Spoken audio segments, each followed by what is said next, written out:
बिस्मिल्लाहिर्रहमानिर्रहीम इय्याक नअबुदु व इय्याक नस्तईन।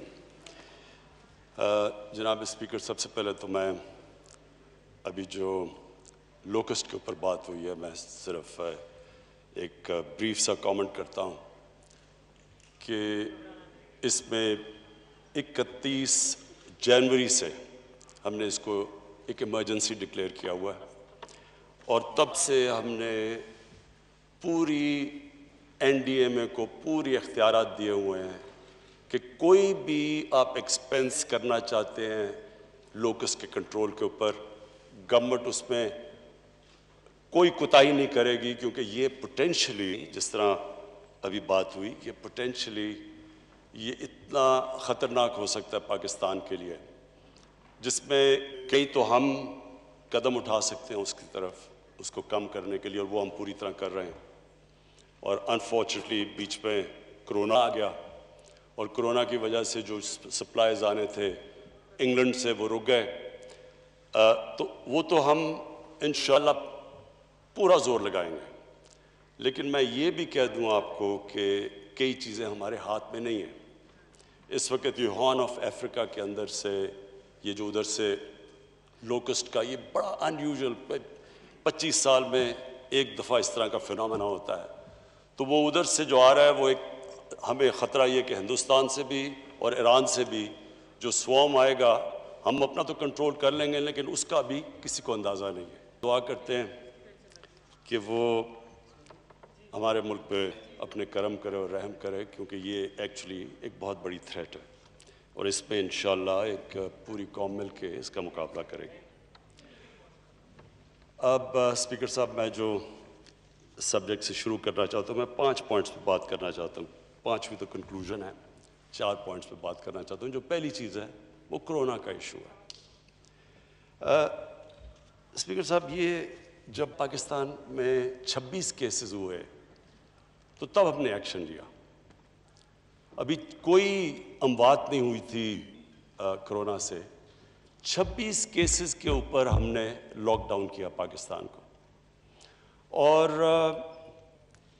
ये मैं आपको कह दूं कि वो जो लॉकडाउन किया वो क्योंकि एक दुनिया में फिनोमेना था, यूरोप में देख रहे थे, Wuhan province of Wuhan city China के अंदर, उसके अंदर हमने देखा तो सूबों ने खुद रिएक्ट करना शुरू किया। जब वो बाहर से देखते थे तो सारे सूबों ने अपनी कदम उठाने शुरू कर दिए। तो एक कोई सेंट्रलाइज्ड प्लानिंग उस वक्त नहीं थी। मेरा पहले दिन से और मेरी टीम का मेरा पहले दिन से एक खदशा था कि ये एक ऐसा फिनोमेना है कि अगर हम वेस्टर्न यूरोप को कॉपी करें या वुहान को करें या बाद में जो अमेरिका में हो रहा था उसको करें, तो इसका पाकिस्तान और जो हमारा हिंदुस्तान का बर्रे सगीर है, हमारे सिचुएशन बहुत मुख्तलिफ था। यानी जब सोशल डिस्टेंसिंग की बात करते हैं तो अब न्यूजीलैंड की कई लोग मिसाल देते हैं। न्यूजीलैंड में तो वैसी सोशल डिस्टेंसिंग है, वहाँ तो जो डेंसिटी ऑफ उनकी आबादी है वो तो पहली हुई है, और फिर एक जजीरे हैं। पाकिस्तान के अंदर हाई डेंसिटी पॉपुलेशन, कच्ची आबादियाँ, गरीब बस्तियाँ, जिधर 8-8, 9-9 लोग कमरों में, छाबड़ी वाले, डेली वेजर्स, ये एक बहुत बड़ा तबका था। जब ये हुआ तो मैंने पहले दिन इसके ऊपर बात की कि हमारे पास तो एक ड्यूल प्रॉब्लम है। हम बिल्कुल मुख्तलिफ हैं बाकी मुल्कों से। हमारी तरफ एक हमने लोगों को कोरोना से बचाना है और दूसरी तरफ भूख से बचाना है, जो कि गुर्बत की वजह से लोगों ने मरना है, उससे बचाना है। शुरू में तनकीद भी हमें बड़ी बर्दाश्त की कि लोगों ने कहा और सख्त लॉकडाउन करना चाहिए था। मेरे ऊपर बड़ा प्रेशर था, मेरे अपने लोगों से प्रेशर था, मेरी अपनी कैबिनेट के अंदर लोग समझते थे कि हम वो लॉकडाउन नहीं कर रहे जो होना चाहिए था, जो कि हिंदुस्तान ने कर दिया। जिस तरह का लॉकडाउन नरेंद्र मोदी की हुकूमत ने हमारे बाद किया। और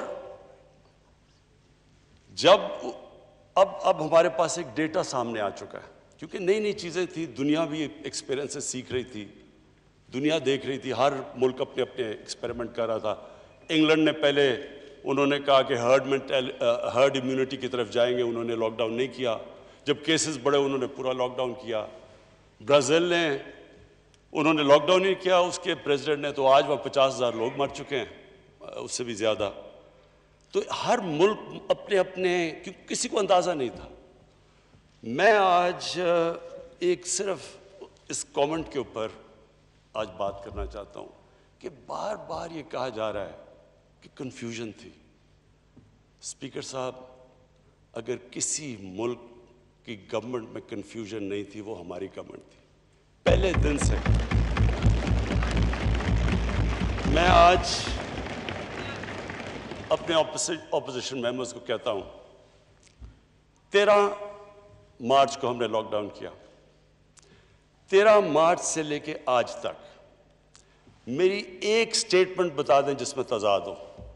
जो मैं 13 मार्च से कह रहा था, आपको टाइम मिलेगा प्लीज, मैं अभी आपको कहता हूं, मैं आपको चैलेंज करता हूं। मैंने कॉन्स्टेंटली 2 चीजों पे बात की कि कोरोना अगर आप कर सकते हैं, अगर आपकी सिंगापुर की आबादी है, अगर आपके पास $50,000 पर कैपिटा इनकम है, अगर आपकी नेचुरल सोशल डिस्टेंसिंग है, तो सबसे बेहतरीन चीज उसको रोकने की है कि बिल्कुल कर्फ्यू लगा दो। मैंने तो ये पहले दिन से कहा, लेकिन मैंने ये भी कहा कि जो हमारा मुल्क की कंडीशंस हैं, हमें ये सोचना पड़ेगा कि अगर हम ये करने जा रहे हैं तो वो गरीब तबके के ऊपर क्या इंपैक्ट पड़ेगा। ये कंसिस्टेंट मेरी स्टेटमेंट्स रही हैं।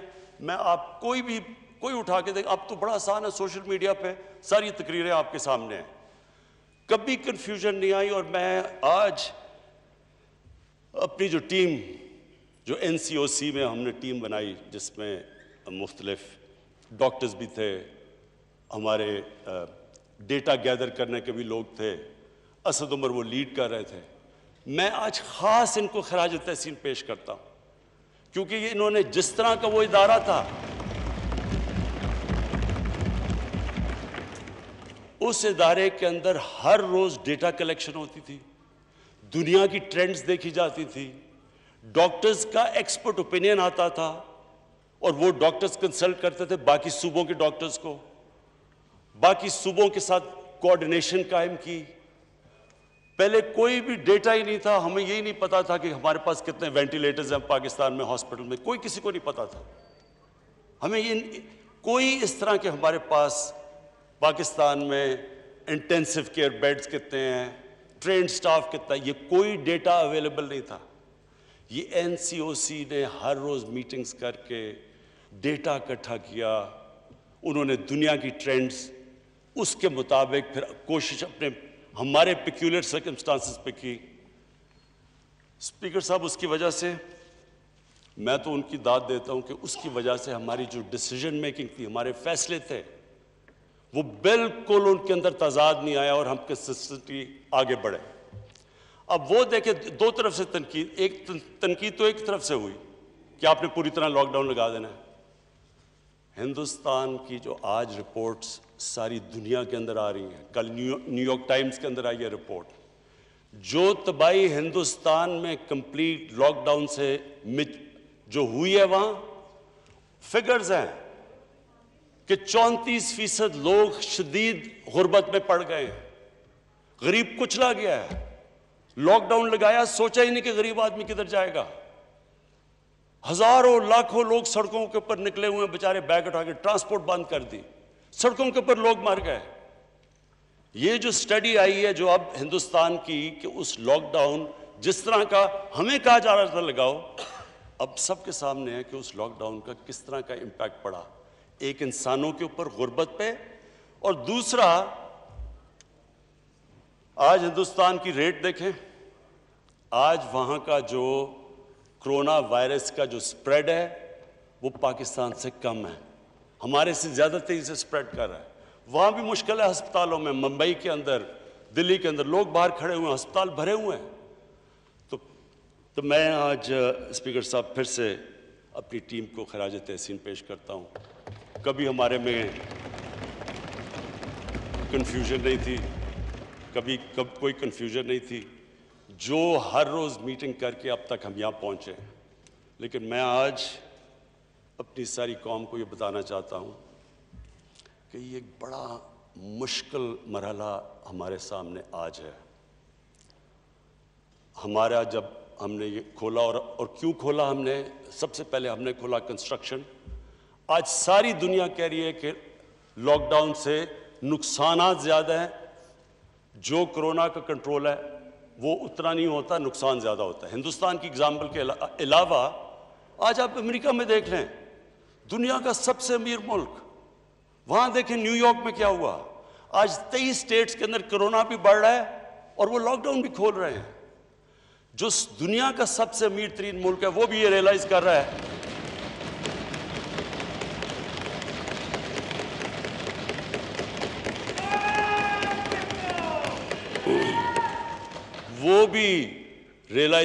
है कि दुनिया की सबसे ताकतवर इकोनॉमी भी जब आप एक इकोनॉमी को बंद करते हैं वो भी बर्दाश्त नहीं कर सकती उसके असरात। तो हम वो थे जिन्होंने सबसे पहले बात स्मार्ट लॉकडाउन की कि सारा 22 करोड़ लोगों को बंद ना करो, स्मार्ट लॉकडाउन, हॉटस्पॉट्स देखो।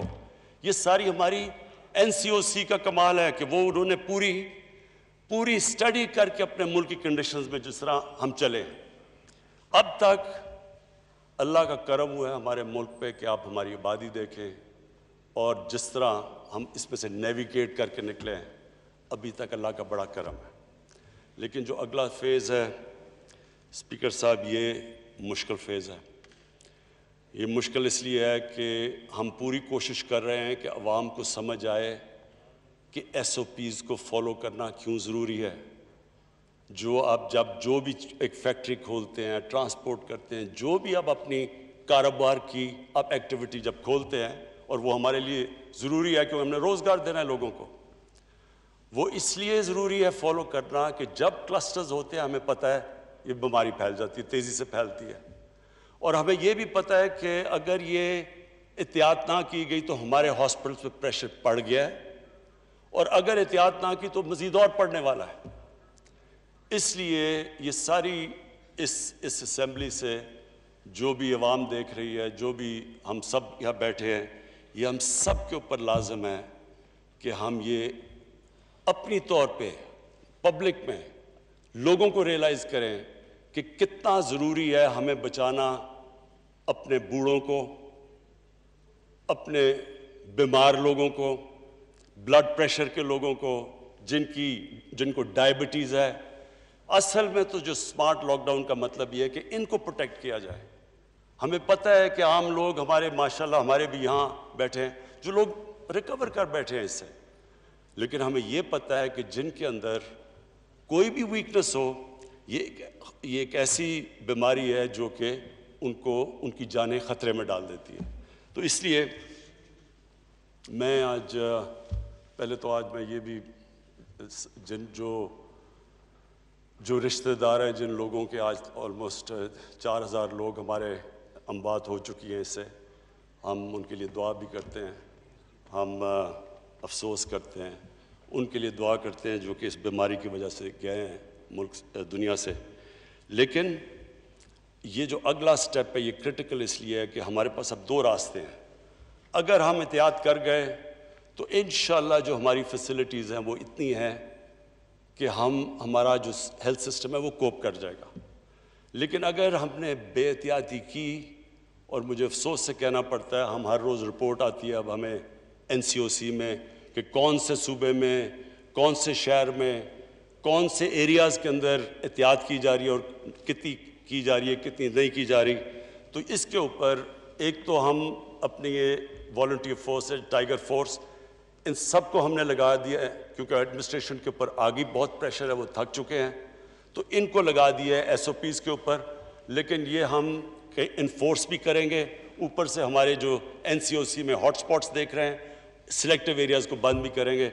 लेकिन मैं आज ये कह दूं कि ये अगर महीना हम एहतियात से गुजार बैठे तो हम इंशाअल्लाह इसके बुरे असरात से बच सकते हैं। एक और बात हुई जी कि कोरोना के पीछे हम छुप रहे हैं और अपनी जो हमारी कमज़ोरियां वो छुपा रहे हैं कोरोना के पीछे। मैं स्पीकर साहब सिर्फ फिगर देना चाहता हूं, आज ही आई है वो फिगर। आज आईएमएफ ने आज उनकी ऑफिशियली उन्होंने उनकी फिगर निकली है। दुनिया की इकोनॉमी को 12 ट्रिलियन डॉलर्स का नुकसान हो चुका है, और जो इंडिविजुअल इकोनॉमीज हैं, इंग्लैंड की इकोनॉमी, उनका 20% उनकी इकोनॉमी नीचे गिर पड़ी है, नेगेटिव ग्रोथ रेट में चली गई है। सारी दुनिया ये कह रही है कि 100 साल के अंदर ये सबसे बड़ा इकोनॉमिक क्राइसिस आया है।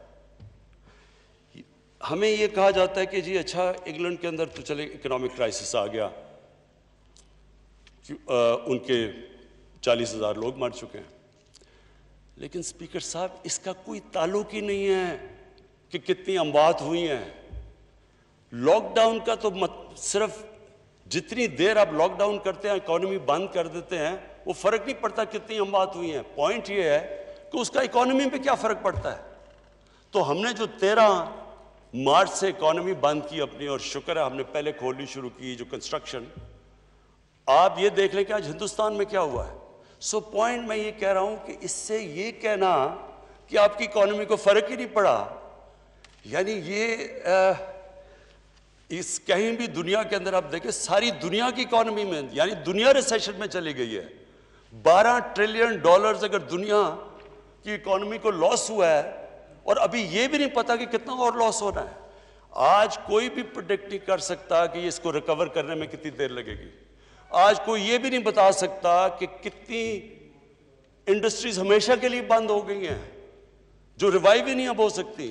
सारी दुनिया का जो सर्विस सेक्टर है, टूरिज्म है, एयरलाइन सेक्टर है, सारी दुनिया के अंदर वो क्राइसिस में चला गया है, क्योंकि ये लोगों को ये नहीं पता ये कब से फिर से चलेगा।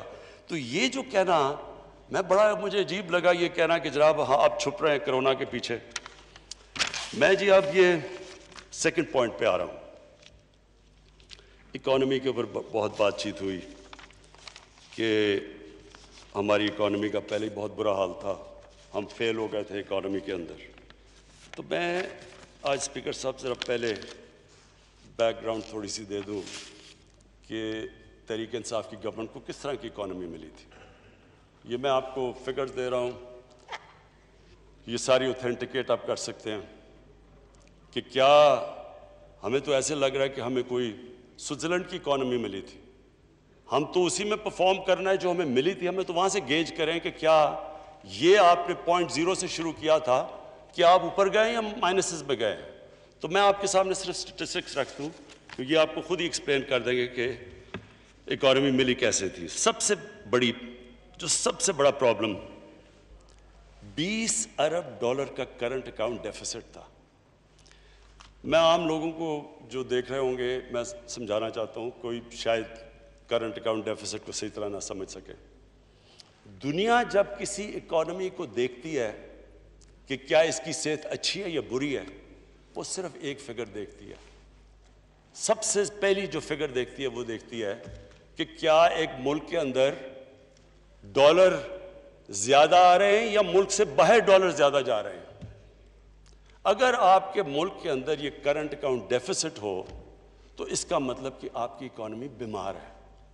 जो हमें इकोनॉमी मिली, ये पाकिस्तान की तारीख का इन डॉलर टर्म्स सबसे बड़ा डेफिसिट था 20 अरब डॉलर का। और वो क्यों हुआ? वो हुआ भी क्यों? हमारी जो एक्सपोर्ट्स थी वो 20 अरब डॉलर के ऊपर तकरीबन स्टैग्नेट कर गई, लेकिन जो इंपोर्ट्स थी वो 60 अरब डॉलर पे चली गई। जब इतना बड़ा तजाद इंपोर्ट और एक्सपोर्ट पे हो तो इसका सबसे बड़ा इम्पैक्ट किधर जा रहा था? एक्सचेंज रेट के ऊपर। डॉलर कम हो जाते हैं, डॉलर की कीमत ऊपर, रुपए की कीमत नीचे, तो प्रॉब्लम्स तो सारे उधर से शुरू हो जाते हैं। जब हम आए तो सबसे बड़ा मसला क्या हुआ? महंगाई। अब महंगाई कैसे ना होती? महंगाई जब रुपया पहले 104 पे था, जब हमें मिला, जब तक हमारी बारी 122 पे हो गया, और वो हमारा जाके एंड में रुपया पहले गिरा और फिर स्टेबलाइज कर गया जो हमने कदम उठाए। लेकिन जो उसका इम्पैक्ट पड़ा, जब सारी इंपोर्ट्स महंगी हो गई, जब आपका रुपया कमज़ोर हुआ और जब तेल की कीमत महंगी हो गई, उसका इम्पैक्ट बिजली पे सब पे पड़ गया। तो स्पीकर साहब, वो मुल्क में लोगों में गुर्बत में इजाफा होना था, वो मुश्किल वक्त आना था जब ये एडजस्टमेंट होनी थी। लेकिन ये हमने तो इनहेरिट की थी, ये हमने तो नहीं इतना बड़ा ये डेफिसिट दिया। अब दूसरा जी, जो कर्जे गए, लाइबिलिटीज 2013 में 16 ट्रिलियन 16,000 अरब रुपए का कर्जा था। जब हमारी बारी आई तो वो टोटल लाइबिलिटी 30,000 अरब पे पहुंच गई। पहला साल जो हमने जितनी भी टैक्स कलेक्शन की, वो पहला साल वैसी मुश्किल था, आधा उसका चला गया इनके कर्जों की किस्तें, इनके लिए हुए कर्जों की किस्तें अदा करने में। खुद सोचे कि उसके बाद कितना पैसा रह गया सारा मुल्क चलाने के लिए। जो रिजर्व्स थे इनके 20 अरब डॉलर के रिजर्व्स थे, वो क्रैश करके 10 अरब डॉलर पे आ गए जब हमें गवर्नमेंट मिली।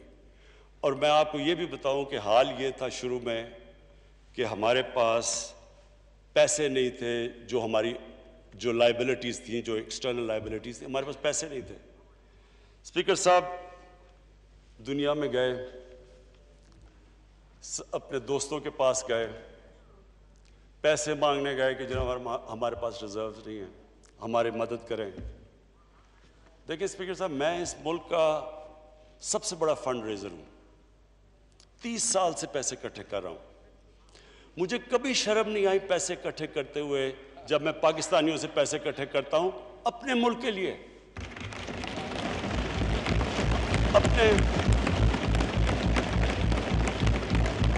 अपने अस्पतालों के लिए, यूनिवर्सिटी जिसमें गरीब बच्चे पढ़ सकते हैं, मुझे कोई शर्म नहीं आती। सैलाब के लिए, जलजले के लिए, तो अपने लोगों से पैसे इकट्ठे कर रहा हूँ, शौकत खानम के लिए। लेकिन स्पीकर साहब, जो मुझे शर्म आई, जब हम दूसरे लोगों से जाके अपने मुल्क के लिए पैसे मांगे। मेरे साथ लोग, मेरे साथ टीम थी, शाह जी मेरे साथ थे, असद मेरे साथ था। देखिए, आप जो मर्जी कर लें, आपका जितना मर्जी वो खैर ख्वाह हो, दोस्त भी हो, लेकिन जब आप हाथ फैलाते हैं ना किसी के सामने, उसकी आंखों में एक लुक आती है, और वो सिर्फ मेरे लिए शर्म की बात नहीं, मेरे मुल्क के लिए है कि मैं मुल्क जब जाके किसी से पैसे मांगता है, और वो हम क्यों मांग रहे थे, हमारे पास पैसे नहीं थे, हम डिफॉल्ट करने के स्टेज पे आए हुए थे, तो हम 3 महीने तो लगे हुए, कभी एक मुल्क में जा रहे हैं, कभी दूसरे मुल्क में पैसे मांगने के लिए। और स्पीकर साहब, ये हमारी वजह से नहीं था, ये हमारे मुल्क की बदकिस्मती कि हमारे जो इस मुल्क में लीडरशिप थी।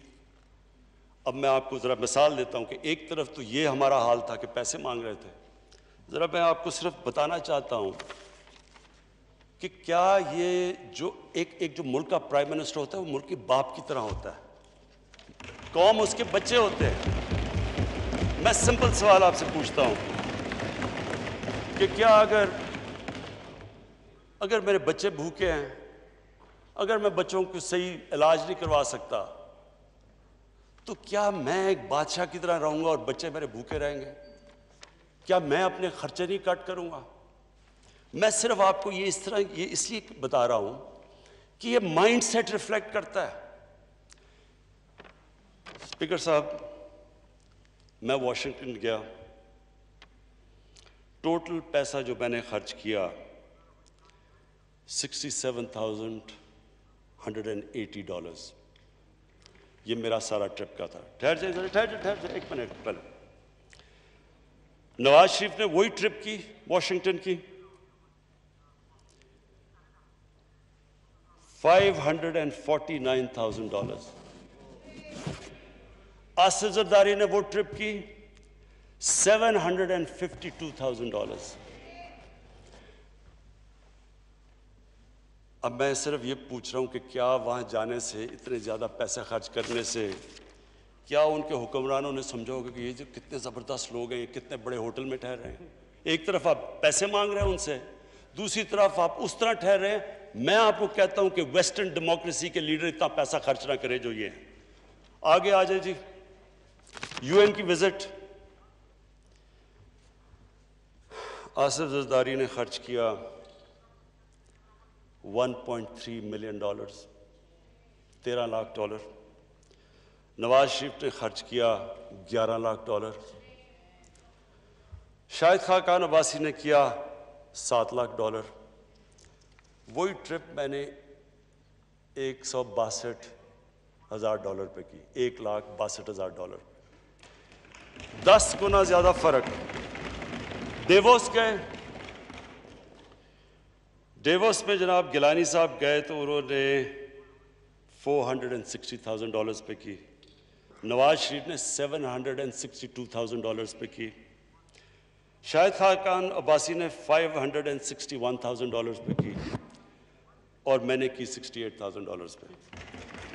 मैं सिर्फ, स्पीकर साहब, मैं आपके लिए सिर्फ ये इसलिए कह रहा हूँ, मैं सिर्फ आपके लिए कह रहा हूँ, मैं आज ये सिर्फ पूछना चाहता हूँ कि क्या जब आप एक मकरूज मुल्क, जो मैं आपको बता रहा हूँ, कर्जे ले रहे हैं, और मैं आप फिर से कहता हूँ, जब शर्म आती है, क्यों मुझे अपने लिए तो लहदा, जो मेरी कौम, वो क्या समझते होंगे हमारी कौम को।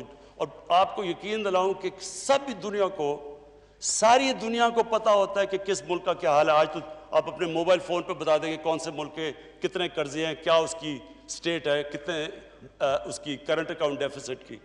तो एक तरफ हम कर्जे लेते जा रहे थे, हमारी 10 सालों में लाइबिलिटीज गई 6,000 अरब से 30,000 अरब पे।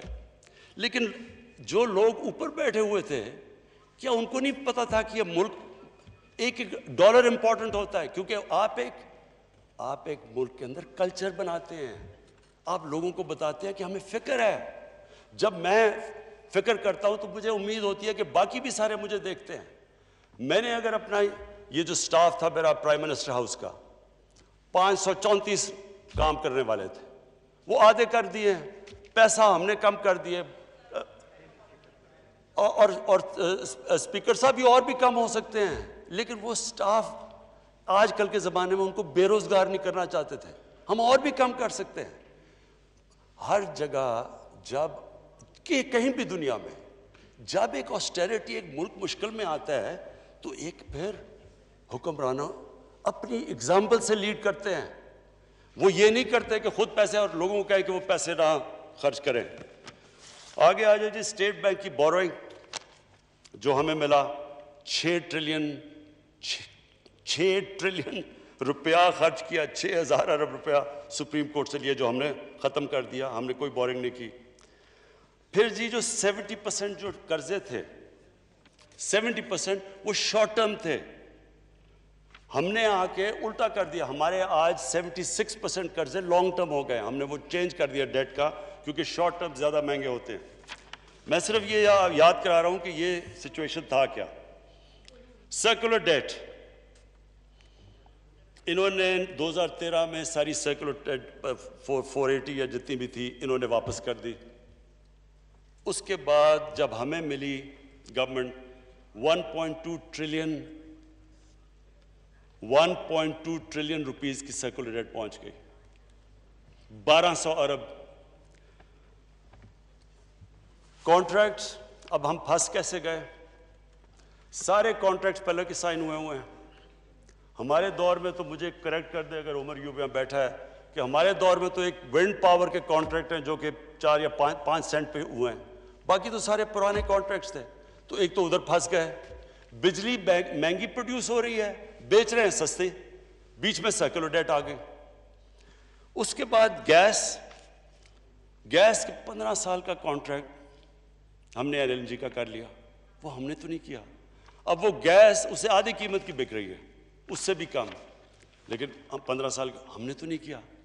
तो ये लाइबिलिटीज के साथ, तो मैं ये सिर्फ पहले बताना चाहता हूं कि इस बोझ के साथ पाकिस्तान मिला था।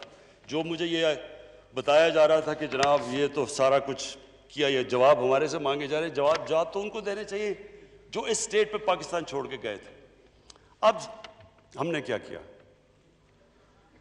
हमारा करंट अकाउंट डेफिसिट, जो मैं फिर से सबको कहता हूं कि एक चीज होती है जब दुनिया आपको तरफ देखती है तो वो देखती है कि क्या आपका करंट अकाउंट सरप्लस पे डेफिसिट पे। 20 अरब डॉलर से आज 3 अरब डॉलर पे हमारी करंट अकाउंट डेफिसिट आया। प्राइमरी डेफिसिट का मतलब ये कि आपने अपने खर्चे और अपनी आमदनी को बैलेंस, नुकसान में फायदे में है। प्राइमरी माइनस कर्जे, यानी जो आपने कर्जों की किस्तें अदा करनी है, जो कर्जे पिछलों ने लिए हुए थे। इस बारी हमारा प्राइमरी डेफिसिट सरप्लस पे तो नहीं आया लेकिन लेवल हो गया। हमारा प्राइमरी डेफिसिट खत्म हो गया। और मैं समझता हूँ ये इसलिए कि हमने सारी अपनी ऑस्टेरिटी कैंपेन की, हमने अपने खर्चे कम किए। मैं अपनी हमारी गवर्नमेंट के, हमारी फेडरल गवर्नमेंट के खर्चे कम किए। हमने पाकिस्तान आर्मी को कहा, पहली दफ़ा पाकिस्तान की फौज ने, ये दूसरी दफ़ा है कि उन्होंने रियल टर्म से अपने खर्चे कम किए, जबकि हिंदुस्तान अपने खर्चे बढ़ा रहा है। इसलिए कि सारे मुल्क ने फैसला किया कि हमारे पास पैसे नहीं हैं।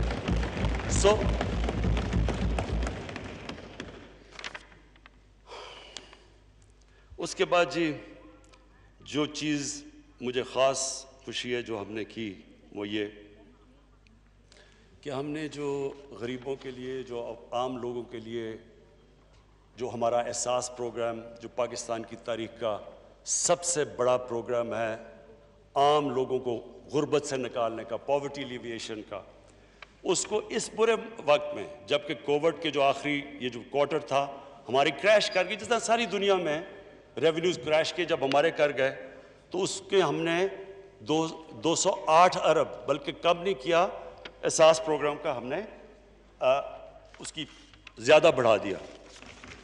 टैक्स पे आ जाए जी,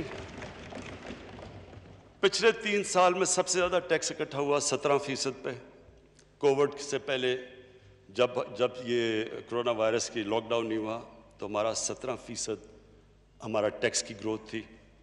हमारा नॉन टैक्स रेवेन्यू 33% बढ़ा। हमारी फॉरेन डायरेक्ट इन्वेस्टमेंट 1 अरब डॉलर से गई 2.1 अरब डॉलर पर डबल हुई फॉरेन डायरेक्ट इन्वेस्टमेंट। हमारी रेमिटेंसेस में 3% इजाफा हुआ। हमारी एक्सपोर्ट्स मार्च के अंदर, जब ये कोविड से पहले जो हमारी एक्सपोर्ट्स थी, वो पिछले 10 साल में सबसे तेज़ी से ऑन अ मंथ बेसिस हमारी एक्सपोर्ट्स बढ़ रही थी। और हमारी जो रेटिंग थी, जो कि दुनिया की रेटिंग एजेंसीज रेट करती है मुल्क को, हमारी B3 पॉजिटिव चली गई, यानी कि दुनिया रिकग्नाइज करना शुरू होगी कि इकॉनमी हमारी इंप्रूव कर गई है। और अब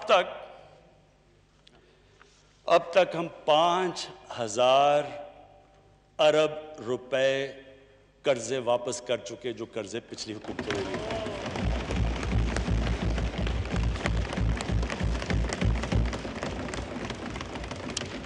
अब जी मैं आपको वे फॉरवर्ड बताता हूँ कि ये जो आजकल हालात हैं, मुश्किल हालात हैं, सब जानते हैं, इनकी सारी दुनिया को प्रॉब्लम है, हमें अकेले को नहीं है। तो ये जो अब हालात हैं, इसके अंदर अब हम क्या प्रपोज कर रहे हैं?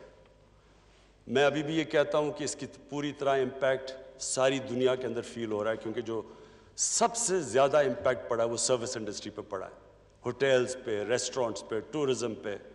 हमारे इलाके हैं कई, और मुझे ख़ास तौर पे अफसोस होता है हमारे जो पहाड़ी इलाके हैं, वहाँ सिर्फ वो डिपेंड करते हैं, नॉर्दर्न एरियाज़ हैं हमारे, वो डिपेंड करते हैं कि 4-5 गर्मियों के महीने में जो वो अपनी आमदनी इकट्ठी करते हैं।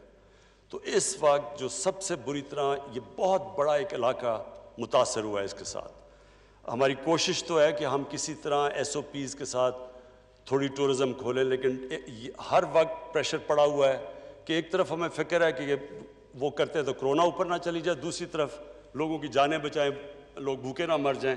तो ये सबसे, तो अभी हम कोई प्रेडिक्ट नहीं कर सकते कि इसका इतना कितना फॉल आउट आएगा। तो हम इसके लिए, वैसे मैं कहना चाहता हूँ कि पूरी तरह हम तैयार बैठे हैं।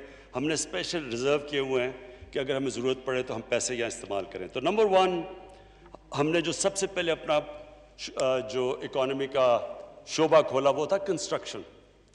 इस वक्त पाकिस्तान की तारीख में कभी भी कंस्ट्रक्शन सेक्टर को इतना ज़्यादा इंसेंटिवाइज नहीं किया जो आज किया गया।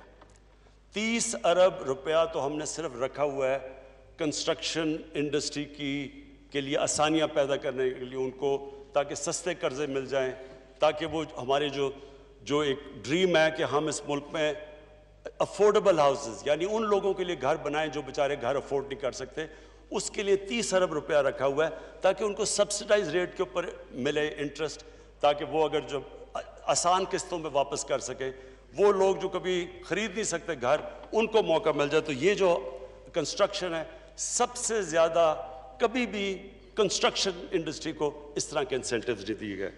ये हमारा नंबर 1 है। दूसरा एग्रीकल्चर, अब तक 50 अरब रुपया हमने रखा है। हमने इनकी खादों की कीमतें भी हमने सब्सिडाइज की हैं, पानी के ऊपर भी काम कर रहे हैं। लेकिन ये एग्रीकल्चर जो सेक्टर है, इस गवर्नमेंट ने फैसला किया है, अभी फ़खर अमाम ने आपसे पता नहीं कितनी इसके ऊपर तफसील में बात की है, हमारी अब सारी कॉन्सेंट्रेशन ये है कि कंस्ट्रक्शन और एग्रीकल्चर को हम आज प्रायोरिटाइज करें और इसके ऊपर पूरा जोर लगाएं।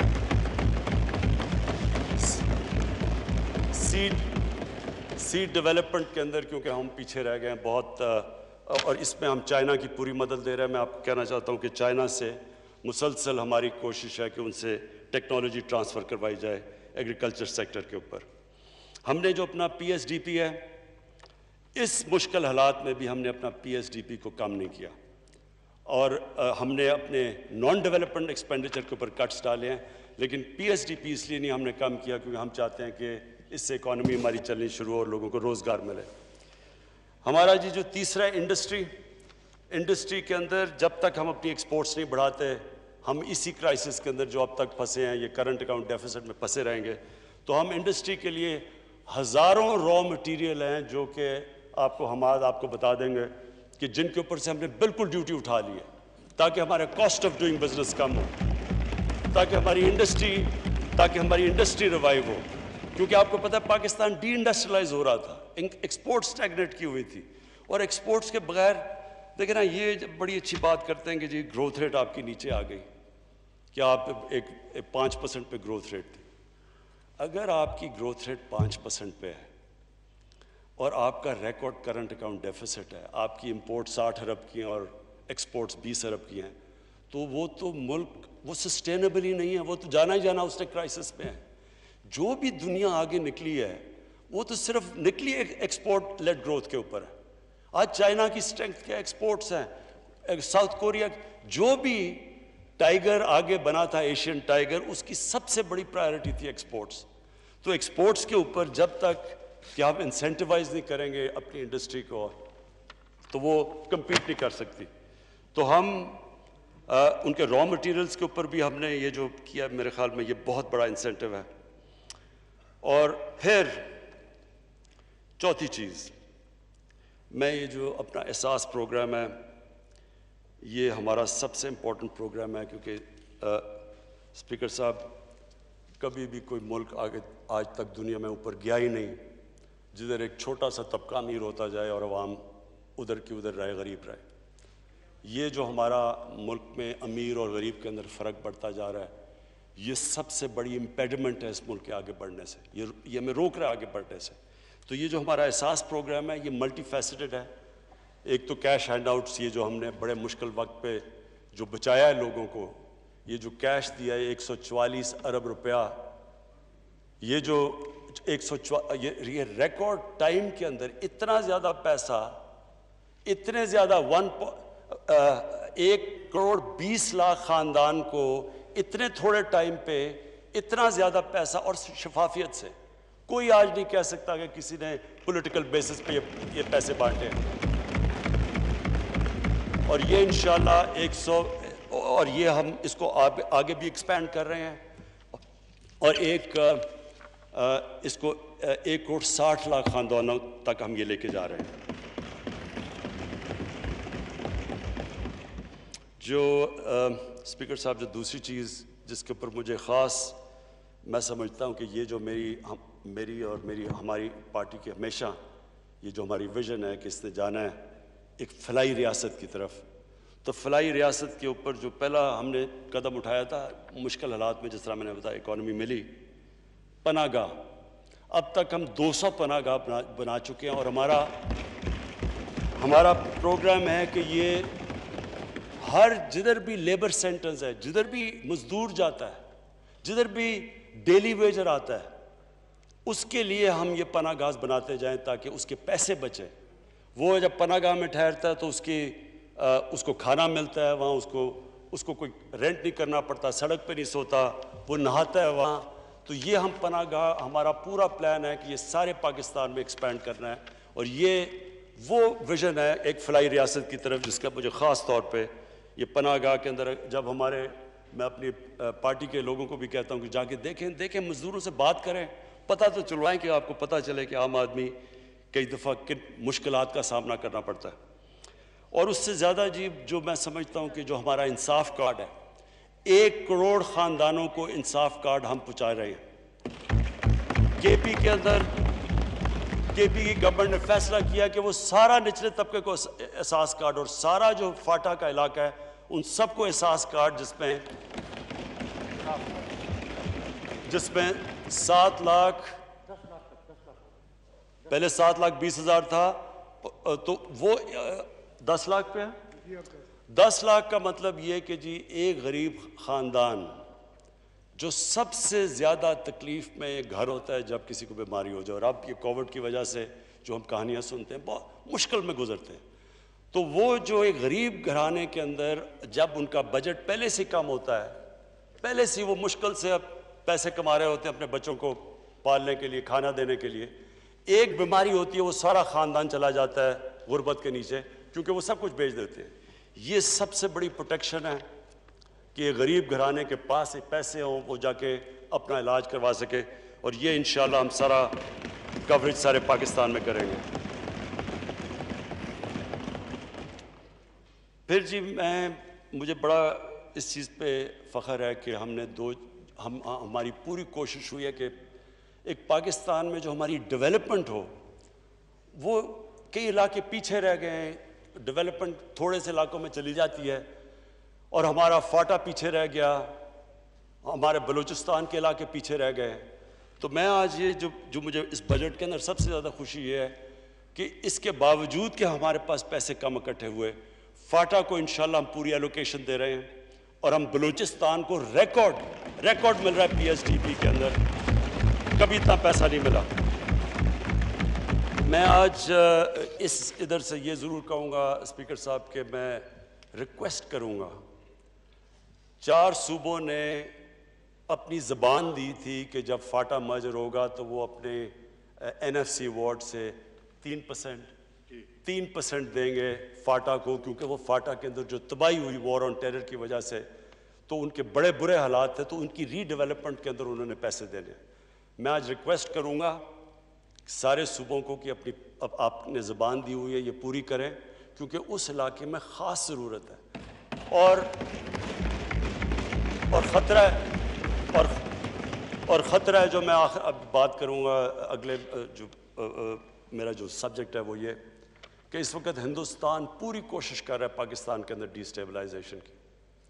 आज हिंदुस्तान को सबसे ज़्यादा ये जो एक एक्सट्रीमिस्ट, एक वो गवर्नमेंट जो कि एक इंतहा पसंद गवर्नमेंट, जो बिल्कुल इस वक्त उनका सिर्फ गोल ये है कि किसी तरह पाकिस्तान को सबक सिखाया जाए और पाकिस्तान को गिराया जाए। ओपनली उनके थिंक टैंक्स के अंदर ओपन टीवी के ऊपर वो बात करते हैं।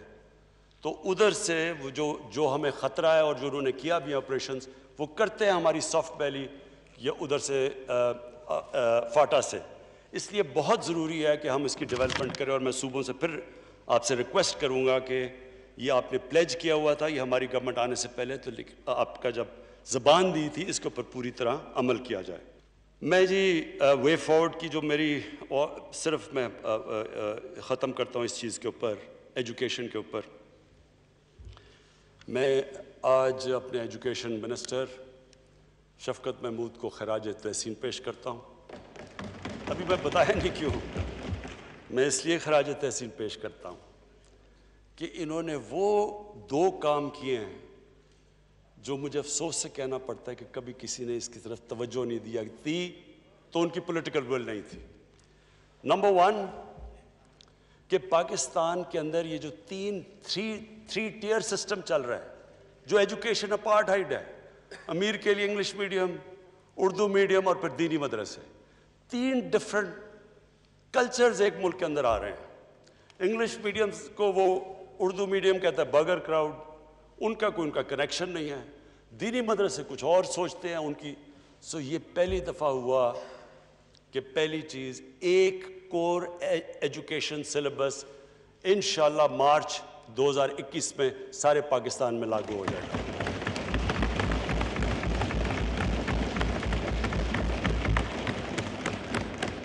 इसमें इन्होंने बड़ी कंसल्टेशंस की हैं, बड़ी मुश्किल प्राइवेट स्कूल सबको बिठा के, मेरे ख्याल में एक ये बहुत बड़ी अचीवमेंट है। और दूसरी कि दीनी मदरसों को मेन स्ट्रीम में लाना, ये पहले भी कोशिशें हुई हैं। तकरीबन 25 लाख बच्चे पढ़ते हैं दीनी मदरसों में। आज तक किसी ने नहीं सोचा कि वो क्यों नहीं मेन स्ट्रीम में आ सकते, वो क्यों नहीं डॉक्टर्स इंजीनियर्स बन सकते।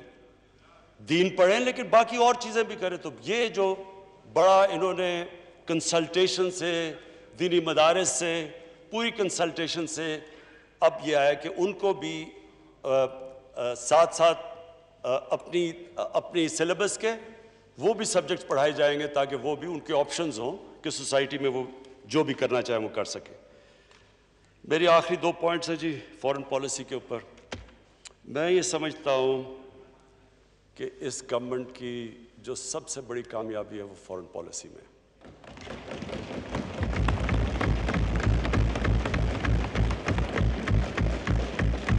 स्पीकर साहब, पहले तो मैं अमेरिका के साथ अपनी ताल्लुकात के ऊपर बात कर दूं। अमेरिका से जिस तरह हमने वॉर ऑन टेरर में उनका साथ दिया और जो ज़िल्लत उठानी पड़ी मेरे मुल्क को, मैं नहीं समझता कि कभी भी कोई मुल्क एक वॉर ऑन टेरर में साथ दे और उनका साथ दे और वो बुरा भला भी हमें कहें, कामयाब अफगानिस्तान में ना हो तो वो भी पाकिस्तान जिम्मेदार है। ओपनली मुझे कभी नहीं भूलता, एक हमारे पाकिस्तानियों के लिए बड़े 2 शर्मिंदा वाक़या जिसमें हम सब बड़े शर्मिंदा हुए। एक हुआ जी, उसामा बिन लादेन को इन्होंने अमेरिकन ने आके एबटाबाद में मार दिया, शहीद कर दिया। उसके बाद क्या हुआ? सारी दुनिया ने हमें गालियां निकाली, बुरा हमें कहा, हमें बुरा भला कहा। यानी हमारा एलाए हमारे मुल्क में आके मार रहा है किसी को और हमें नहीं बता रहा, और 70,000 पाकिस्तानी मर चुके हैं उनकी जंग के लिए। यानी इससे ज्यादा जिल्लत सारी, जिधर पाकिस्तानी बाहर थे, आप जिधर पाकिस्तानी बाहर थे आप देखें जो उनके ऊपर गुजरी उस वक्त। मुझे भी याद है, ये 2010 की बात है। उसके बाद क्या हुआ? ड्रोन अटैक्स हो रहे हैं पाकिस्तान में। पाकिस्तानी गवर्नमेंट कहती है हम कुछ नहीं कर रहे या हम मजम्मत कर रहे हैं। सेनेटर कार्ल लेवन, ये यहां अखबारों के अंदर फ्रंट पेज में आया। सेनेटर कार्ल लेवन सेनेट की open committee, foreign relations committee की हेयरिंग के ऊपर कहता है, एडमिरल मलन से पूछता है कि जी आप ये क्यों ये पाकिस्तानियों को ये क्यों आप ड्रोन अटैक्स करते हैं जब पाकिस्तानी गवर्नमेंट ऑब्जेक्ट करती है, जब मजम्मत करती है, आप क्यों कर रहे हैं? एडमिरल मलन कहता हम पाकिस्तान की गवर्नमेंट की इजाजत से ड्रोन अटैक्स कर रहे हैं। वो आगे से क्या कहता? मैं ये जो कहता हूं कि जो हमने ये 10 सालों में जिल्लत, ये जो सारा वॉर ऑन टेरर के अंदर, कि हमें ये नहीं पता था कि हम उनके एलाए हैं या उनके दुश्मन हैं। वो आगे से कहता कि ये पाकिस्तानी गवर्नमेंट क्यों अपने लोगों से झूठ बोलती है, क्यों नहीं सच बोलती उनके साथ, क्यों ये डबल फेस्ड है। देखिए, कौम को आखिर में तो कौम ही पढ़ रही थी, बाहर पाकिस्तानी। आपको मैं बताऊं, हमारा बहुत बड़ा असासा, मैं समझता हूं इस मुल्क के बहुत बड़ा टैलेंट बाहर बैठा हुआ है। कम से कम 80-90 लाख पाकिस्तानी बाहर हैं, उसमें मजदूर हैं, मेहनत कश हैं, लेकिन कई प्रोफेशनल्स हैं, पढ़े लिखे लोग हैं, तो वो जो वहाँ उनको फेस करना पड़ा इससे। स्पीकर साहब, जब से हमारी हुकूमत आई है, आज हमारी अमेरिका से रिलेशनशिप, जो हमारी कंसिस्टेंटली फॉरेन पॉलिसी थी, जो हमारी पॉलिसी थी कि हम अमेरिका की जंग में शिरकत नहीं करेंगे, हम सिर्फ पीस टॉक्स में, हम अमन में शिरकत करेंगे, हम जंग में शिरकत नहीं करेंगे।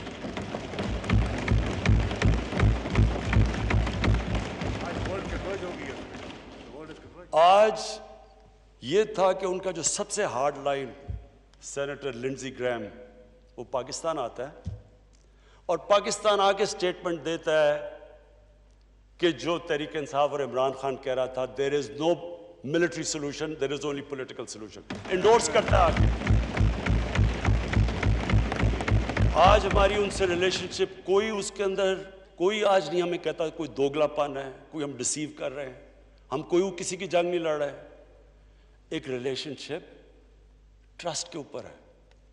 मैं ये नहीं कह रहा कि हमारा कोई इसकी वजह से कोई पाकिस्तान को हमें कहना कि जी हमें उनसे कोई एड ले या कुछ ले, एक तो मुझे ये भी शर्म आती है, सारा वक्त हम ये एक्सपेक्ट करते हैं, लेकिन हमारी रिलेशनशिप अब हमें वो कोई जलील नहीं कर रहा। वहाँ हमें जब भी वो मैं जो डोनाल्ड ट्रंप मिला है, इज्जत दी है उसने कोई हमें कोई कहा नहीं कि जी मेरे लिए बल्कि रिक्वेस्ट करता है कि हमारी मदद करो अफगानिस्तान में अमन लाने के लिए। और स्पीकर साहब, मैं बड़ा आज अपनी हुकूमत को, अपनी फॉरेन पॉलिसी को, अपने फॉरेन मिनिस्टर को, इन सब को फिर खराज तहसीन पेश करता हूँ कि आज सब एक्नॉलेज करते हैं कि पाकिस्तान का बहुत बड़ा हाथ है जो अफ़गानिस्तान में पीस टॉक्स की तरफ जा रहा है, और दुआ करते हैं अल्लाह से कि अफ़गानिस्तान में अमन हो, ताकि हम पाकिस्तान का और अफ़गानिस्तान का बहुत फ़ायदा है अमन में, क्योंकि हमारे साथ सारा सेंट्रल एशिया खुल जाता है ट्रेड के लिए, और फ्यूचर तो ट्रेड की है। मैं जी दो और जो हमारी फॉरेन पॉलिसी में, एक हमारे सऊदी अरेबिया से बड़े ज़बरदस्त ताल्लुकात हैं, हमेशा रहे हैं, उन्होंने मदद भी की। दूसरी तरफ ईरान हमारा हमसाया है। हमने पूरी कोशिश की और कर रहे हैं कि किसी तरह सऊदी अरेबिया और ईरान के अंदर ये जो फैलाया जा रहा है, और मैं आपको ये यकीन दिलाता हूँ कि ये एक ऐसे स्पॉयलर्स हैं, वो चाहते हैं कि इधर कॉन्फ्लिक्ट हो। सारे मुसलमान दुनिया में उठा के देख लें, लिबिया से देखें, हर जगह तबाही मची हुई है, सीरिया में देख लें, अफ़गानिस्तान में भी अभी थोड़ा ठीक हो रहा है, सोमालिया, तो वो चाहते हैं कि यहाँ एक कॉन्फ्लिक्ट हो जाए। मैं बड़े फ़ख्र से कहता हूँ कि हमें दोनों ने रिक्वेस्ट किया, ईरान ने भी रिक्वेस्ट किया, सऊदी अरेबिया ने भी रिक्वेस्ट किया कि आप कोशिश करें कि हमारे ताल्लुकात बेहतर करें, और हम कर रहे हैं कोशिश, हालांकि उसके अंदर प्रॉब्लम्स हैं, क्योंकि और प्लेयर्स भी इसके अंदर वो चाहते नहीं। लेकिन बात यह है कि पाकिस्तान आज वो मुल्क नहीं है जो हमें अक्यूज़ किया जाता था कि कभी किसी में जंग में शिरकत कर रहे हैं, कोई जंग, कभी किसी मसले का हल नहीं होता। हम वो मुल्क इंशाल्लाह बनेंगे जो लोगों को इकट्ठा करेंगे, मुल्कों को, और इंशाल्लाह मुसलमानों को इकट्ठा करने की कोशिश करेंगे। मेरा आखिरी फॉरेन पॉलिसी पे पॉइंट, इंडिया। देखिए जी, मैंने यहाँ जब पहले तो हमने कोशिश की हिंदुस्तान से, आप सबको पता है, क्योंकि मैंने बात भी की नरेंद्र मोदी से कि कश्मीर का हमारा इशू है, तो ये हम बातचीत से हल कर लें, और ट्रेड में अगर हमारा कश्मीर का इशू हल हो जाए तो बहुत बड़ी एडवांटेजेस हैं, दोनों मुल्कों को बड़ी एडवांटेजेस हैं। गुर्बत अगर कम करनी है तो ट्रेड आपस में कर दो। सारी दुनिया में ये साबित हुआ है कि जितनी ट्रेड बढ़ती है उतनी स्टैंडर्ड ऑफ लिविंग ऊपर चली जाती है। हमें शुरू में समझ भी ना आए कि ये रिलक्टेंस बड़ी वहाँ थी, और एक तकब्बर भी था वहाँ। उसके बाद उनके इलेक्शंस आ गए, तो हमने सोचा चले इलेक्शंस के लिए बड़ी, वो पुलवामा हो गया, आपको याद है, फिर इलेक्शंस हो गए, तो हमने सोचा कि इलेक्शंस से पहले इसने बड़ा टफ स्टांस लिया हुआ है, क्योंकि अपना हिंदू नेशनलिस्ट, ये जो इसका एजेंडा है, उनको खुश करने के लिए, उनको जोड़ने के लिए साथ कर रहा है। तो हम तब इंतज़ार किया हमने, लेकिन जैसे ही इनका इलेक्शन हुआ तो वो और ही तरफ उनकी एरोगेंस चली गई। और फिर जब 5 अगस्त को इन्होंने कश्मीर में ये जो इलीगली कश्मीर को अनेक्स करके और आर्टिकल 370 ख़त्म किया, तो मुझे याद है यहीं मैंने एक तकरीर की और मुझे अपोजिशन ने तनकीद की कि जी आप क्या तारीख़ की बातें कर रहे हैं, आपने तो तारीख़ का सबक बता दिया। स्पीकर साहब, अब वो पीछे चले जाएं उस दिन, तो मैंने वो क्या कहा था?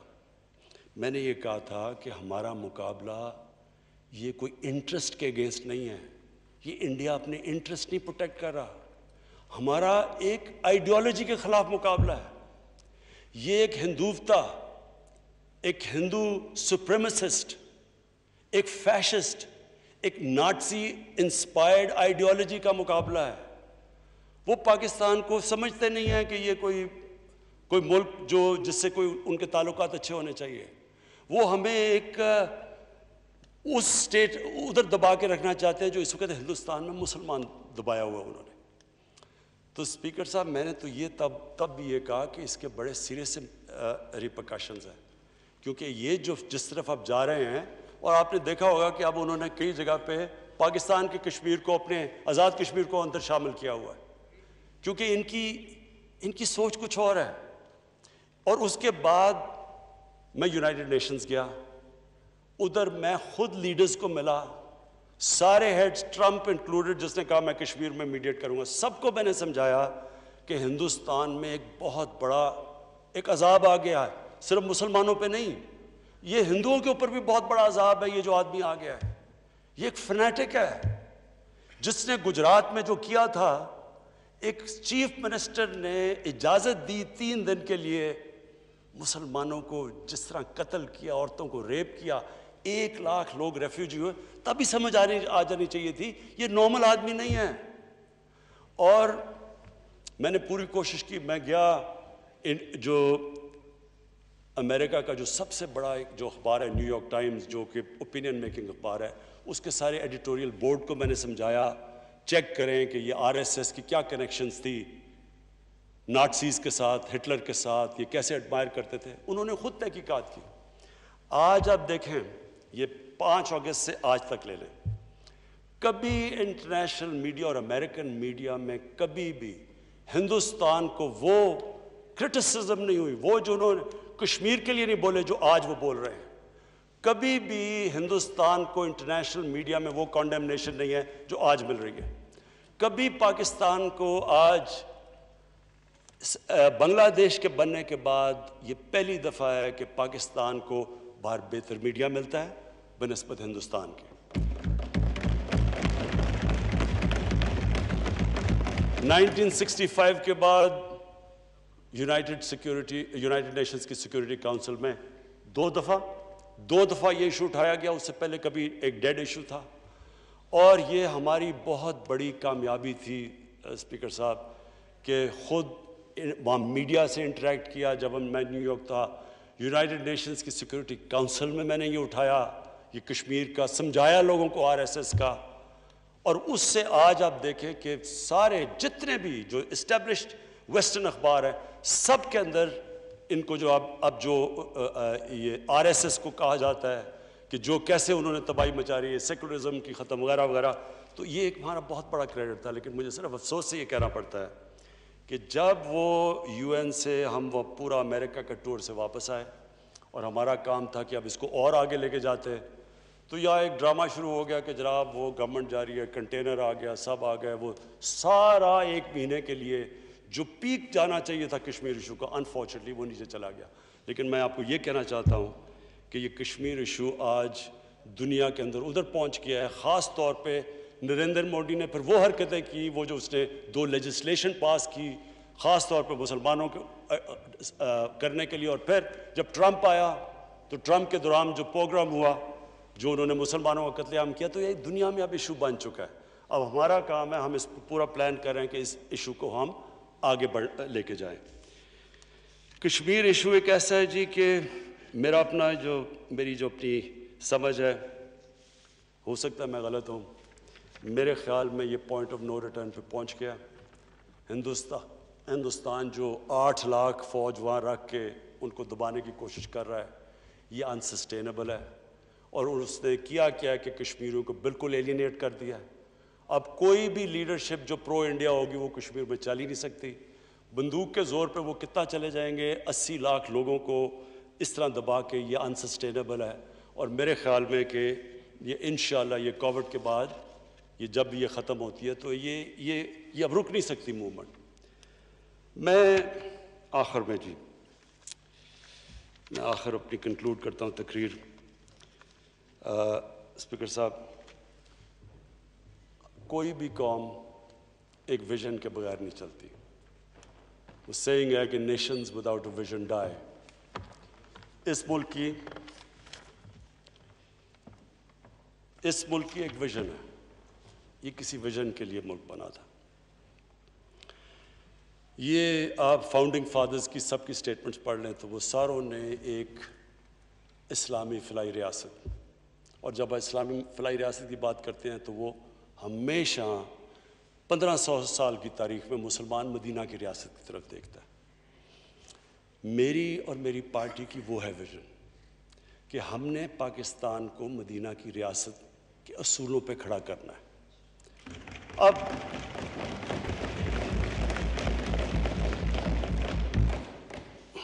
स्पीकर साहब, जब से हमारी गवर्नमेंट आई है, कहीं कोई पहाड़ पे एक्सीडेंट होता है तो किधर है जी मदीना की रियासत, कहीं कोई बीमारी होती है, कोविड आती है, मदीना की रियासत किधर है।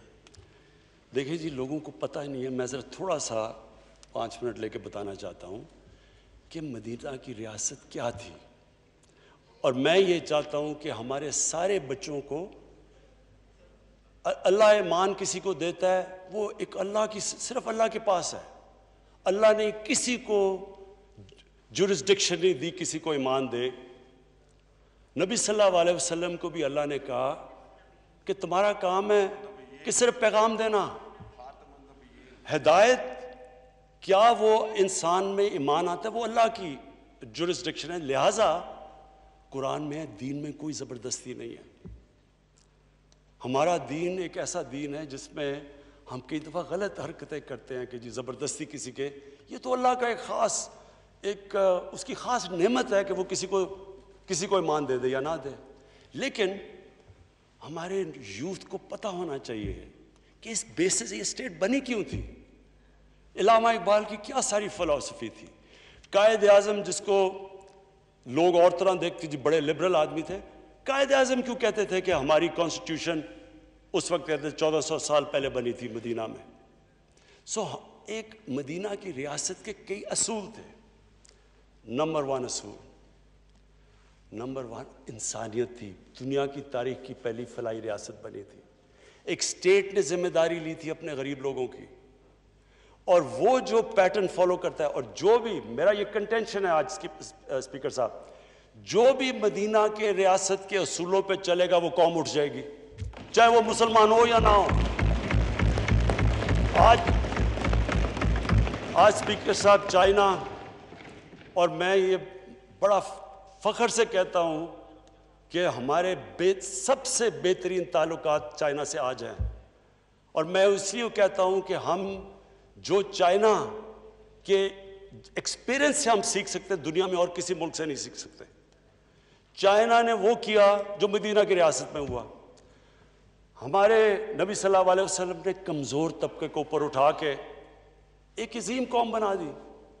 चाइना ने 30 साल में 70 करोड़ लोगों को गुर्बत से निकाल के आज वो दुनिया की सबसे तेजी से इकॉनमी, यानी सारी दुनिया को पता है कि चाइना को अब कोई, it's a matter of time कि चाइना दुनिया की सबसे बड़ी पावर बन जाए। तो हुआ क्या, अल्लाह की भी बरकत उस कौम पे आती है जो अपने गरीब कमज़ोर तबके की मदद करता है। तो इसलिए हमारा जो एहसास प्रोग्राम है, इंशाअल्लाह ये सिर्फ अभी तो इमरजेंसी कैश, इसका पूरा हमने प्रोग्राम बनाया हुआ है कि हमने किस तरह अपने कमज़ोर तबके को ऊपर उठाना है।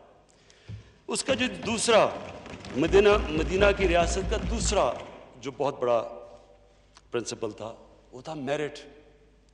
एक किताब है अंग्रेज़ी की, किसी को मौका मिले तो पढ़े, द अरब कॉन्क्वेस्ट उसका नाम है। वो लिखती है कि क्या हुआ कि नबी सल्लल्लाहु अलैहि वसल्लम जंग बदर, जी जी जी जी जी जी जी प्लीज स्पीकर साहब, मैडम प्लीज, स्पीकर साहब, प्लीज़ मेरी ज़रा ये बात सुन लें, ये मैं ख़त्म कर रहा हूँ अपनी तकरीर। वो क्या किया सरकार मदीना ने, जो 620, ये तारीखी हिट है, ये कोई ग्रीक मिथोलॉजी नहीं है, तारीख का हिस्सा है। 624 या 25 में जंग बदर होती है, 313 लोग होते हैं, और 636 में 11 साल के बाद जो सुपर पावर थी एक बैजेंटाइन एम्पायर, वो कोलैप्स कर जाती है, उनके सामने घुटने टेक देती है यारमुख में 11 सालों में। और 12 सालों में पर्शियन एम्पायर जो दूसरी सुपर पावर है वो गिर जाती है। कुछ तो हुआ होगा कि इन 11-12 सालों में वो सारा एक दुनिया में एक ऐसा जाके IMF से 6 अरब का कर्जा लेना पड़ता है। जब आपका मुल्क का पैसा बाहर जाता है, वो पैसा मुल्क में खर्च हो तो यहाँ हम रोजगार दे सकते हैं, वो बाहर चला जाता है। उसके बाद रुपए पे ज़्यादा प्रेशर पड़ जाता है। उसके बाद जब आप करप्शन करते हैं, आपको इदारे तोड़ने पड़ते हैं आपको। अब ये क्या हुआ, शुगर, अब मैं सिर्फ लास्ट खत्म करता हूँ। शुगर, इस शुगर क्या हुआ, शुगर इंक्वायरी में क्या चीजें सामने आई। ये शुगर इंक्वायरी पाकिस्तान में लैंडमार्क इंक्वायरी हुई है। चीनी की कीमत बढ़ गई। चीनी की जब कीमत बढ़ी, हमें लोगों ने कहा कि जनाब आप सब जिम्मेदार हैं। हमने इंक्वायरी कर दी। इंक्वायरी के अंदर सरसरी रिपोर्ट आई। हमने जब सरसरी रिपोर्ट आई तो उससे इंक्लूसिव, उस पर रिपोर्ट क्या आई पता, सबसे पहले जरा कमाल की चीज सुने कि जब हमने पता चलवाया कि जनाब ये चीनी की कीमत कौन डिटरमिन करता है, क्योंकि ये कीमत जो बढ़ी है, वो कहते हैं जी शुगर मिल एसोसिएशन फैसला करती है चीनी की कीमत क्या होनी चाहिए। जिन्होंने जो फायदा उठा रहे हैं वही फैसला कर रहे हैं। जब हमने फोरेंसिक उसकी ऑडिट की, स्पीकर साहब, उसमें जो चीजें निकली, इसी एक केस को ले ले तो आप सोच लें कि पाकिस्तान से हो क्या रहा है। सबसे पहले क्या चीज निकली, 29 अरब रुपए की 4 सालों में सब्सिडी ली उन्होंने, और टोटल टैक्स सारी शुगर मिल्स ने 9 अरब रुपए का दिया। सारी शुगर मिल्स ने मिलकर 9 बिलियन रुपीस का टैक्स दिया। सेकंड चीज क्या सामने आई कि जो बेचारे किसान थे उनसे किस तरह उनको प्रेशराइज करके फ्रंटमैन कटौती करते हैं। उनकी प्राइस सेट होती थी 180 कितनी, उनको मिलती थी 140 बीच में, अपने ही शुगर मिल्स के टाउट जाके वो पैसा वहां बच जाता था। फिर पता चला कि जो शुगर स्टॉक्स पड़े हुए होते थे वो सिर्फ 60 to 70% डिक्लेयर होते थे, बाकी 30% ऑफ बुक्स जाते थे। बिलियन यानी अरबों रुपए का वहां फायदा हो जाता था, सेल्स टैक्स बच जाता था। फिर पता चला कि जनाब जो चीनी एक्सपोर्ट की जाती है रिबेट तो ले लेते थे। ये जरा सुने, पता चला कि वो चीनी 70% अफगानिस्तान जा रही है। जब देखा तो वो अफगानिस्तान उसमें से थोड़ी सी, बाकी चीनी वापस आ जाती थी। रिबेट भी ले लेते थे, सेल्स टैक्स भी बचा लेते थे। और ऊपर से जब मैंने वो चाइनीज प्राइम मिनिस्टर से मिला और हम अपनी एक्सपोर्ट बढ़ाने की, हमारे क्राइसिस हुआ था फॉरेन रिजर्व, हमारे पास फॉरेन एक्सचेंज रिजर्व्स का, तो जब मैंने चाइनीज प्राइम मिनिस्टर को कहा कि जी हम उसने कहा सरप्लस क्या है, मैंने कहा जी शुगर मिल्स ने हमें सब ने कहा कि जनाब अगर आप चीनी नहीं उठाएंगे तो किसानों के, हम किसानों से नहीं लेंगे तो किसान सड़कों पे आ जाएंगे, तो आपको रिबेट देनी पड़ेगी। प्रेशर में हम नई गवर्नमेंट आई, हमने रिबेट दे दी। तो अब जब वहाँ बेचने, जब मैंने उससे कहा कि जी हमारे पास चीनी का सरप्लस है, तो ये शाहजियाँ बैठे हुए थे साथ मेरे, मुझे कहता चीनी तो हम आपकी ले रहे हैं, आपकी चीनी की क्वालिटी भी बुरी है और आपकी चीनी हमारे से है भी ज़्यादा महंगी। तो स्पीकर साहब, ये है एलीट कैप्चर इस मुल्क का, ये है अलमिया। और ये मैं आज आपको बता रहा हूँ, ये जैसी जैसी हम खोलते जाएंगे आगे, ये आप देखेंगे कि ये सारा मुल्क में ऐसे हो रहा है। जो लोग ऊपर बैठे हुए हैं वो ना टैक्स देते हैं, अवाम को भी महंगी चीज़ें देते हैं, मोनोपलीज हैं। सारे जितने स्टेट के इदारे थे, जितने रेगुलेटर्स थे, SCCP, competition commission of Pakistan, FBR, सब मिले हुए थे। इन्होंने 2 बुक्स रखी हुई थी। एक बुक के अंदर के वो जो ऑफिशियल है, दूसरी बुक के अंदर बकायदा रखा हुआ है कि केन कमिश्नर को कितने तनख्वाह जा रही है, वो FBR वाले को कितने पैसे जा रहे हैं। बकायदा किताबों में लिखा हुआ है कि सारों को रिश्वत दे रहे थे। तो मैं सिर्फ ये कंक्लूड करता हूँ स्पीकर साहब, मैं अपनी ऑपोजिशन से बड़े रिस्पेक्ट से कहना चाहता हूँ, मेरी कोई किसी से दुश्मनी नहीं है, ना मैं कुछ बदला लेना चाहता हूँ। मैं सिर्फ ये बिलीव करता हूँ कि हमारा मुल्क, अल्लाह ने इसको इतनी नेमतें दी हैं, अल्लाह ने इससे क्या क्या चीज़ें नहीं हमें दी, लेकिन जब तक इस मुल्क के अंदर रूल ऑफ लॉ मीन्स कि everyone is equal in front of law, जब तक रूल ऑफ लॉ और लीडरशिप की अकाउंटेबिलिटी नहीं होगी, हम भी वही सारे बनाना रिपब्लिक्स की तरह एक समुंदर होगा गरीबों का और थोड़े से अमीर लोग होंगे। शुक्रिया। ब्रेक